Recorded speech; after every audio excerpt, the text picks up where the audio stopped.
রাধে রাধে। এই মুহূর্তে আমরা দেখাতে চলেছি আপনাদের পবিত্র বৈষ্ণব পীঠ ধাম ময়নাডাল ধাম। এই ধামের মহিমা এবং এই ধামে শ্রী চৈতন্য মহাপ্রভুর মন্দির দর্শন করাবো এবং মহিমা লীলা কীর্তন শ্রবণ করাবো। ভগবানের প্রত্যেকটা মহিমা কিভাবে এই ধাম হলো, এই ধামের কি অলৌকিক কাহিনী রয়েছে, কি অলৌকিক রহস্য রয়েছে, এই সব কিছু আপনাদের দেখাতে চলেছি এবং পরিদর্শন করাতে চলেছি। কিভাবে এই ধামে আমরা পৌঁছাবো সব কিছু আজ আমি আপনাদের তুলে দেবো। তো চলুন ময়নাডাল ধাম দর্শন করুন। রাধে রাধে। বৈষ্ণব জগতের শ্রেষ্ঠ পীঠ বলা চলে, অথবা শ্রেষ্ঠ কীর্তন জগতের পীঠস্থান হলো এই ময়নাডাল ধাম। ময়নাডাল ধাম যাওয়ার জন্য আমরা কোথা থেকে কিভাবে যেতে পারি? আপনারা যদি পশ্চিমবঙ্গের কলকাতা হতে আসেন তো সেখান থেকে একদম বীরভূমের দুবরাজপুর স্টেশনের নাম কে না শুনেছে। এই দুবরাজপুরের আগেই পাঁচরা বলে একটি স্টেশন পড়ে যায়, আর এই পাঁচরা স্টেশনে নেমেই আমরা ময়নাডাল গ্রাম যেতে পারি। ময়নাডাল গ্রামে আগে ময়না কাটার বনে ভর্তি ছিল, তাই এই গ্রামের নাম ময়নাডাল। আর এই ময়নাডাল গ্রাম কিভাবে ধামে পরিণত হলো সেই কাহিনী এখন আমি আপনাদের শোনাবো। তো অবশ্যই আমার ভিডিওর প্রথম থেকে শেষ পর্যন্ত থাকুন, দেখতে থাকুন ময়নাডাল ধামের কি রহস্য এবং এখানে ভগবান অর্থাৎ শ্রী চৈতন্য মহাপ্রভু কোন লীলা করেছেন তা সবকিছু শুনলে এবং দেখলে এবং সেই গৌরাঙ্গ মহাপ্রভুর মন্দির দর্শন করলে একদম মন ছুঁয়ে যাবে আর আনন্দে ভরে উঠবে মন প্রাণ। ভক্ত আর ভগবানের সম্পর্ক কতটা সুন্দর হয়। পাঁচরা স্টেশন থেকে অটো পাওয়া যাবে না, টোটো ধরে আমাদের যেতে হবে। শুধুমাত্র টোটো এখানে পাওয়া যায়, কিন্তু টোটো ধরে একদম ময়নাডাল ধাম মন্দির পর্যন্ত যেতে এবং সেখান থেকে ফিরে আসার জন্য একদম আপ ডাউন ভাড়া করে নিতে হবে। কারণ ময়নাডাল ধামের যে মন্দির রয়েছে গৌরাঙ্গ মহাপ্রভু, সেই মন্দির থেকে ফিরে আসার কোনো যানবাহন ব্যবস্থা সেরকম নেই, একদম প্রত্যন্ত গ্রাম। তাই আমাদের এই স্টেশন থেকে যাওয়ার পথেই টোটোতে আপ ডাউন ভাড়া করে নিতে হবে, যাতে আমরা ভোগ প্রসাদ গ্রহণের পর আবার ফিরে আসার জন্য সেই টোটোকেই ফোন করে আবার যাতে ফিরে আসতে পারি। আর এই ধামে অবশ্যই আমাদের প্রত্যেক বৈষ্ণব সম্প্রদায়ের মানুষকে ভ্রমণ করা দরকার। গৌরাঙ্গ প্রভুর মহাপ্রসাদ আমাদের গ্রহণ করা অবশ্যই দরকার। গৌরাঙ্গ মহাপ্রভু এখানে সাক্ষাৎ বিরাজমান, তাই তাকে দর্শন করা আমাদের প্রত্যেকের কর্তব্য। হিন্দু সনাতন ধর্মের প্রত্যেক মানুষকে এই গৌরাঙ্গ মহাপ্রভুর মন্দিরে আসা দরকার। ঠিক যেমন নবদ্বীপ ধামে আমরা মহাপ্রভুকে দর্শন করতে চাই, সেই রকম আমাদের ময়নাডাল ধামেও আসা দরকার এবং গৌরাঙ্গ মহাপ্রভুকে অবশ্যই আমাদের দর্শন করা দরকার। কারণ মহাপ্রভু স্বয়ং এখানে তার ভক্তের হাত ধরে এসে বিরাজিত হয়েছেন। এবং এই ধাম কিভাবে বিখ্যাত হলো? কারণ মহাপ্রভু অর্থাৎ গৌরাঙ্গ মহাপ্রভু যখন 24 বছর বয়সে সন্ন্যাস ধর্ম গ্রহণ করেছিলেন, তারপরে তিনি ভারতবর্ষের বিভিন্ন তীর্থক্ষেত্রে ভ্রমণ করে বেড়ান। আর বক্রেশ্বরও এক পীঠস্থান, 51 পীঠের এক পীঠ, সেখানেও তিনি ঘুরতে যাবেন বলে যখন রওনা হন তখনই পথের মাঝে এই ময়নাডাল গ্রাম পড়ে যায়। আর এই ময়নাডাল গ্রামে তখন ছিল নিম, দারু, তমাল বৃক্ষে ভরা। আর এই তমাল বৃক্ষের নিচে এই ময়নাডাল ধামে স্বয়ং গৌরাঙ্গ মহাপ্রভু বিশ্রাম নিয়েছিলেন, খোল করতাল বাজিয়েছিলেন এবং নাম সংকীর্তন করেছিলেন। আর তখনই এখানে বিভিন্ন হিংস্র পশু জন্তু জানোয়ার তার সেই সংকীর্তনে সামিল হয়েছিল। আর এই তমাল বৃক্ষের তলে বসে তিনি বিশ্রাম নিয়ে যে হরিনাম সংকীর্তন করেছিলেন, সেই কারণে এই ধাম অতি পবিত্র হয়ে উঠেছিল। আর এই তমাল বৃক্ষের নিচে তাই যে কোনো ভক্ত এসে গৌরাঙ্গ মহাপ্রভুর উদ্দেশ্যে প্রণাম জানালে তার সকল রোগ বালাই দূর হয়ে যায় এবং গৌরাঙ্গ মহাপ্রভুর কৃপা খুব সহজেই তারা লাভ করতে পারে। তাই এই ধামে আসলে অবশ্যই গৌরাঙ্গ মহাপ্রভুকে দর্শন করে তারপর তমাল বৃক্ষে প্রণাম করতে একদম ভুলবেন না। এই হলো সেই গৌরাঙ্গ মহাপ্রভুর মন্দির, যেখানে আমরা এসে উপস্থিত হয়ে গেছি। এই মুহূর্তে দরজা বন্ধ আছে।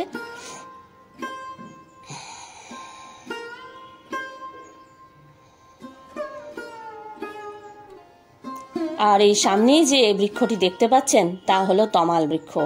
এই তমাল বৃক্ষের নিচে বসেই গৌরাঙ্গ মহাপ্রভু কীর্তন করেছিলেন, বিশ্রাম নিয়েছিলেন।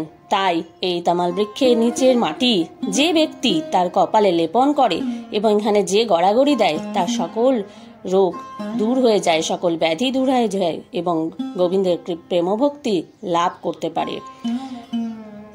নৃসিংহ বল্লভ মিত্র, যিনি ছিলেন জন্মসূত্রেই গৌরাঙ্গের অত্যন্ত ভক্ত এবং তারও জন্ম কাহিনী অলৌকিকভাবে হয়েছিল। আর সেই ভক্তের হাত ধরেই গৌরাঙ্গ মহাপ্রভুর স্বপ্নাদেশে এই ময়নাডাল ধামে প্রতিষ্ঠিত হয়েছেন।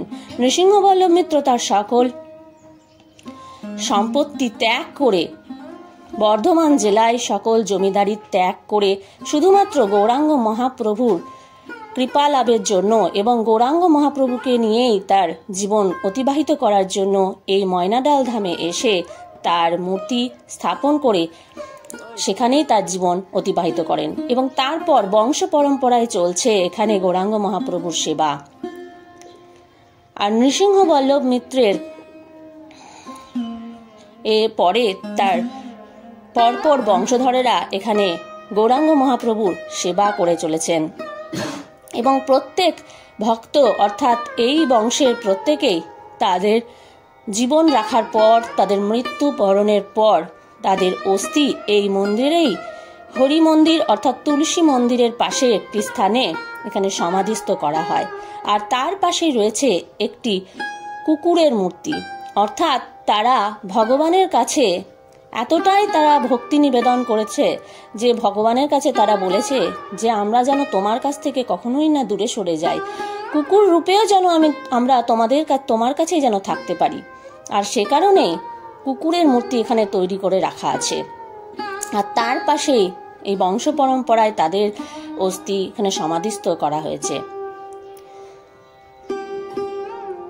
আর এই কারণেই এই মন্দিরের এত মাহাত্ম্য এবং বিভিন্ন লীলা কাহিনী এই মন্দিরে গৌরাঙ্গ মহাপ্রভুকে ঘিরে রয়েছে। যেসব লীলা কাহিনীগুলি আমি আপনাদের এরপরে একটি একটি করে ভিডিও দিতে থাকবো আর সেখানে গৌরাঙ্গ মহাপ্রভুর চমৎকার লীলা কাহিনীগুলো শ্রবণ করাতে থাকবো। তাই আমার এই ভিডিও দেখার পর আমার চ্যানেলটিকে যারা এখনো পর্যন্ত সাবস্ক্রাইব করেননি, অবশ্যই চ্যানেলটিকে সাবস্ক্রাইব করে পাশের বেল আইকন প্রেস করে দেবেন, যাতে এরপরে এই গৌরাঙ্গ মহাপ্রভুর অর্থাৎ নৃসিংহ বল্লভ মিত্রের গৌর সুন্দরের চমৎকার লীলা কাহিনীগুলো শ্রবণ করতে পারেন। ভক্ত আর ভগবানের কি দারুণ যে লীলা, তা আপনারা এরপর থেকে শুনতে পাবেন। আর এই মূর্তি সম্পূর্ণ দারু নিম কাঠে নির্মিত এবং যে ভাস্করের হাত ধরে এই গৌর সুন্দরের মূর্তি তৈরি হয়েছে সেই ভাস্কর ছিলেন অন্ধ, কিন্তু স্বপ্নাদেশে গৌর সুন্দর জানিয়েছিলেন যে ওই ভাস্করের হাত ধরেই তিনি নির্মিত হবেন এবং সেই অন্ধ ভাস্করের চোখে দৃষ্টিশক্তি ভগবানের লীলাতেই ফিরে আসে। তিনি প্রথমে জানিয়েছিলেন তিনি কিভাবে মূর্তি নির্মাণ করবেন, কারণ তিনি তো অন্ধ, কিন্তু পরে তার দৃষ্টিশক্তি ভগবানের কৃপায় ফিরে আসে আর তিনি এই গৌর সুন্দরের মূর্তি গড়ে তোলেন। প্রত্যহ এখানে সাধুগুরু বৈষ্ণব ভক্তদের প্রসাদ বিতরণের জন্য এখানে রন্ধন কার্য প্রত্যহ এখানে হয়। এই মন্দিরের পাশে রয়েছে একটি বহু পুরাতন বা প্রাচীন দ্বারা, আর তার পাশে রয়েছে রন্ধনশালা।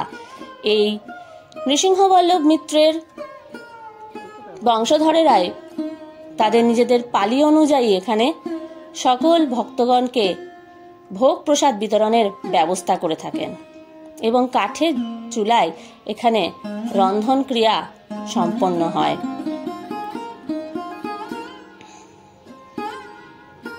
আর তাদেরই দশম বংশধরের দ্বারা আমি আপনাদের শ্রবণ করাবো এই মন্দিরের এবং গৌরাঙ্গ মহাপ্রভুর অপূর্ব লীলা কাহিনী এবং কিভাবে এখানে ভগবান এলেন অর্থাৎ গৌরাঙ্গ মহাপ্রভু এখানে কিভাবে বিরাজমান হলেন, কেনই তার ইচ্ছে হয়েছিল, এই সকল কাহিনী আপনারা আমার এই ভিডিওতে শ্রবণ করতে পারবেন এই ভক্ত নৃসিংহবল্লভ মিত্রের বংশধরের মুখ থেকেই শ্রবণ করতে পারবেন। এই হলো আমাদের গৌরাঙ্গ মহাপ্রভু, যিনি তার নিজ রূপ নিজেই ধারণ করে এখানে এসেছেন সেই অন্ধ ভাস্করের হাত ধরে। জয় গৌরাঙ্গ মহাপ্রভু জয়। হরে কৃষ্ণ। এবার শ্রবণ করুন নাম সংকীর্তন। হরে কৃষ্ণ কৃষ্ণ কৃষ্ণ হরে হরে, হরে রাম রাম রাম হরে হরে, হরে কৃষ্ণ কৃষ্ণ কৃষ্ণ হরে হরে, হরে রাম রাম রাম। এই নৃসিংহবল্লভ মিত্রের বংশধর? আমি বংশধর, জামাই। জামাই এসছেন? আমি জানি সব। হ্যাঁ, প্রায় 35 বছর আমার আপনি বিয়ে। এখানকার দায়িত্বেই তো আছেন? দায়িত্ব নেই, মানে আমার এই তো পালি সিস্টেম আছে তো, আচ্ছা, তো আমার সালার পালি সিস্টেম আমি এসেছি। হ্যাঁ, কিন্তু আমি সবই জানি। 35 বছর আমার বিয়ে হয়নি, সবই জানি। আপনি তো এবারে আমি শুভ্র মিত্র ঠাকুর। আমি এই ময়নাডালের মিত্র ঠাকুর পরিবারের আমি দশম পুরুষ। আমাদের প্রথম পুরুষ নৃসিংহবল্লভ মিত্র ঠাকুর। আমাদের বাড়ি এখানে ছিল না, আমাদের বাড়ি ছিল কাটোয়ার কাছে একটা গ্রামে। আমাদের যে পূর্বপুরুষ ওনারা ছিলেন দুর্গাচরণ মিত্র আর কালীচরণ মিত্র। ওনারা ছিলেন জমিদার, ওনারা ছিলেন শাক্ত। ওনাদের বাড়িতে শক্তির পুজো হতো, দেবী দুর্গা কালীর পুজো হতো। কিন্তু ওনার পুত্র সন্তান ছিল না। পুত্র সন্তান না থাকায় দুর্গাচরণ মিত্রের মিসেস ওয়াইফ স্ত্রী উনি একদিন গঙ্গা স্নান করছেন আর আক্ষেপ করে বলছেন, হে ঠাকুর, আমাদের তো সন্তান দিলে না, আমাদের এই জমিদারি, আমাদের এই পুজো কে দেখবে? উনি গঙ্গায় ডুব মেরে পেছন দিকে দেখেন এক ব্রাহ্মণ দাঁড়িয়ে। ব্রাহ্মণ মা মুখ থেকে একটা পান আর একটু সুপারি কুচি ওনাকে দেন, বলেন তুমি এটা খাও, তোমার 1 বছরের মধ্যে পুত্র সন্তান হবে। পুত্র সন্তানের নাম রেখো নৃসিংহবল্লভ। বললো ঠিক আছে ঠাকুর, তাই হবে। বললো তার দীক্ষা দেবে, ওখানে একটা কেন্দ্রা গ্রাম আছে, তার মঙ্গল ঠাকুরের কাছে তার দীক্ষা হবে, বৈষ্ণব সম্প্রদায়। বললো ঠিক আছে ঠাকুর, তাই হবে। উনি খুব খুশি হয়ে বাড়ি গেলেন। 1 বছরের মধ্যে ওনার পুত্র সন্তান এলেন। পুত্র সন্তান হওয়ার পর পুত্র আস্তে আস্তে বড় হয়, পুত্রের নাম রাখা হয় নৃসিংহবল্লভ। সেই ছেলেটি একটু বড় হতেই শুধুই গৌর গৌর গৌর গৌর করে, গৌর ছাড়া কিছু বলে না সে। ওনারা খুব অবাক হয়ে যান যে ছেলে কেন গৌর গৌর করছে, আর কিছু বলে না কেন। দুর্গার মন্দিরে নিয়ে যায়, কালীর মন্দিরে নিয়ে যায়, ছেলের কোথাও কোনো মন টেকে না। শুধু গৌর মূর্তি বানায়, গৌর নিয়ে খেলা করে। ওনারা ঠিক করলেন যে না, এনার দীক্ষা দিয়ে দেবো বাচ্চাটা। দীক্ষা ঠিক হলো। ওনাদের যে কুলো গুরুদেব আছেন ওনাকে ডেকে নিয়ে আসা হলো। তখন ওই ছেলে মাকে বলে, মা আমার তো এর কাছে দীক্ষা নেওয়ার কথা নয়। তখন মা খুব অবাক হয়ে যায় যে এই ছেলে তো সেই ছেলে নয়, তো এ কী করে জানল? এর তো জন্ম হয়নি, জন্ম হওয়ার আগে আমি জেনেছিলাম যে এনার গুরুদেব এই হবে। তো তারপরে ওনারা সেটা ক্যান্সেল করে তারপরে আবার ওই কেন্দ্রা গ্রাম থেকে মঙ্গল ঠাকুরের কাছে জানা, ওই যে আমাদের গুরুদেব উনিও মঙ্গল ঠাকুরের বংশধর। তো ওনারা এলেন, তারপরে ওনার দীক্ষা হয়। দীক্ষা হওয়ার পর উনি বড় হন। বড় হওয়ার পর উনি একদিন স্বপ্নাদেশ পান যে চৈতন্য মহাপ্রভু ওনাকে বলছেন যে তুই আমি যখন রাঢ় অঞ্চলে ঘুরে বেরিয়েছিলাম তখন ওই ইংলো নদীর ধারে, ময়না বনের ধারে, ময়নাডাল গ্রাম, সেখানে তুই আমার মূর্তি প্রতিষ্ঠা কর, আমার মন্দির প্রতিষ্ঠা কর।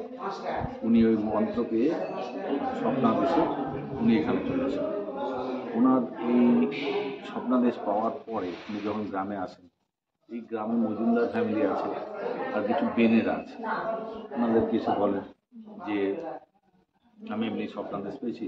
ওরা খুব খুশি, হে ঠাকুর তুমি এখানেই থাকো, আমরা জমি দিচ্ছি, তুমি মন্দির করো, করো করো। মন্দির করলেন। ছোট একটা মন্দির করে ঘরের মতো ঠাকুর প্রতিষ্ঠা করবে। তো আবার স্বপ্নাদেশে উনি দেখলেন যে ঠাকুরের এই রূপ, যে রূপ আছে। বৈষ্ণব জগতের এই পবিত্র তীর্থভূমি বা পবিত্র ধাম ময়নাডাল ধামে ভোগ প্রসাদ পাওয়ার জন্য আমি আপনাদের এই ভিডিওর ডেসক্রিপশানে, কমেন্ট বক্সে এবং স্ক্রিনের ওপর ফোন নাম্বার দিয়ে দিচ্ছি। আপনারা অবশ্যই ফোন নাম্বারে যোগাযোগ করে তারপর এখানে আসবেন, তাহলে ভোগ প্রসাদ পেতে আপনাদের আর কোনো অসুবিধা হবে না। কারণ এখানে আসলে মহাপ্রসাদটাই হলো প্রধান, যাতে গৌরাঙ্গ মহাপ্রভুর প্রসাদ সকলেই পেতে পারেন। তাই এই ফোন নাম্বারে যোগাযোগ করে আপনারা কুপন সংগ্রহ করে নিতে পারবেন। এবং এখানে গৌরাঙ্গ মহাপ্রভুর এক অপূর্ব লীলা হলো ভোগ প্রসাদে অন্নের সাথে বেগুন অবশ্যই ব্যবহার করা হয়, কারণ এই বেগুন নিয়েও রয়েছে এক অপূর্ব লীলা কাহিনী। যেরকম ভগবান শ্রীকৃষ্ণ ছোটবেলায় অনেক লীলা সাধন করেছেন, ঠিক সেই রকম এখানে গৌর সুন্দরও বিভিন্ন লীলা ভক্তের সঙ্গে করেছেন। তাই এখানে বেগুন অবশ্যই ব্যবহার করা হয়। আর সাথে পরমান্ন তো থাকবেই, কারণ গৌরাঙ্গ মহাপ্রভুর পরমান্ন ছাড়া কি করে ভোগ প্রসাদ খাওয়া সম্পন্ন হয়। তাই পাতে অবশ্যই শেষে পরমান্ন প্রসাদও এখানে পাওয়া যায়। এবং ভোগ প্রসাদের জন্য কুপনের মূল্য মাত্র 50 টাকা। সময় ক্ষেত্রে হয়তো বাড়তে পারে, কিন্তু এই মুহূর্তে চলছে মাত্র 50 টাকা। এবং এখানে মহাপ্রসাদ অবশ্যই পেয়ে জীবন ধন্য করবেন। রাধে রাধে, হরে কৃষ্ণ।